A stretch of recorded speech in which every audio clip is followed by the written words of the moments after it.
یہ معیار ہے ایمان کا، اور ہر ایک کو ہر بات کا یہی جواب ہے۔ دنیا کا کوئی کافر ہو، کوئی مشرک ہو، کوئی مرتد ہو، کوئی باغی ہو، جو بھی ہے اس کو یہی جواب ہے۔ ہمارا اختلاف یہی ہے۔ ہماری کوئی کسی کے ساتھ، یقین کرو، ذاتی دشمنی نہیں ہے، کوئی ذاتی جھگڑا نہیں ہے، نہ زمین کا جھگڑا ہے، نہ زر کا جھگڑا ہے، نہ کوئی اور جھگڑا ہے۔ ہماری صرف دوستی اور دشمنی کا صرف ایک معیار ہے۔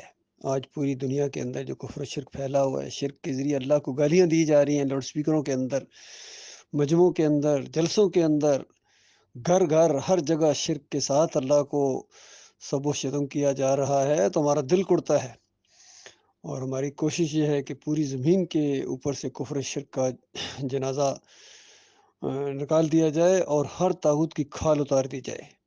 اور جو زبان بھی اللہ کے خلاف اور ہمارے نبی صلی اللہ علیہ وآلہ وسلم کی بات کے خلاف جو آواز نکلتی ہے، ہم چاہتے یہ ہیں کہ اس کو گدی سے نکال دیا جائے۔ اور جو اللہ کے بندے ہیں، وہ ہمارے بھائی ہیں، وہ سروں کا تاج ہیں، وہ سواری کریں، ہم رکاب تھامیں۔ اور بہت ہی عزت ہے، بہت ہی احترام ہے۔ باقی جو اللہ کے دین سے کے ساتھ کھیل کھیلیں، اپنی چلائیں، اپنے اکابرین کو پیش کریں، اپنے فلسفے جاڑیں، اور پھر کہیں کہ اس کو مانو، اور فضول بحثوں کے اندر الجھائیں، فروئی معاملات میں الجھائیں، اور جو اصل بات ہے نہ وہ کام کریں نہ کرنے دیں، تو بتاؤ ان سے بڑا بھی کوئی بیوقوف ہو سکتا ہے؟ جاہلو، کیوں اپنا وقت برباد کرتے ہو، اور کیوں ہم سے یہ امید رکھتے ہو کہ ہم تمہاری وجہ سے اپنے ایمان اور اپنے عقیدے کو چھوڑ کر، اپنے مالک کو چھوڑ کر، اپنے مالک کی بات کو پیچھے کر کے تمہارے فلسفے، تمہاری تفسیریں ہم ماننا شروع کر دیں گے؟ یہ کبھی نہیں ہو سکتا۔ باپ مارے کا بیر ہے، بلکہ اس سے بھی زیادہ، کیونکہ ہم اللہ کے دین کو لے کر اٹھے ہیں، ہم نے اللہ کے دین کو اختیار کیا ہے، اور یہ پوری طرح بات بالکل کھل کے دل کے اندر آ گئی۔ اور جب بات سمجھی تھی تو اس کے بعد غسل کر کے صحیح طریقے سے کلمہ پڑھا تھا، اور ایمان کی خوشی منائی تھی اس انداز سے کہ مالک نے ایمان نصیب کیا ہے، مالک کس کو آخری لمحے اور آخری سانس تک لے کے جانا۔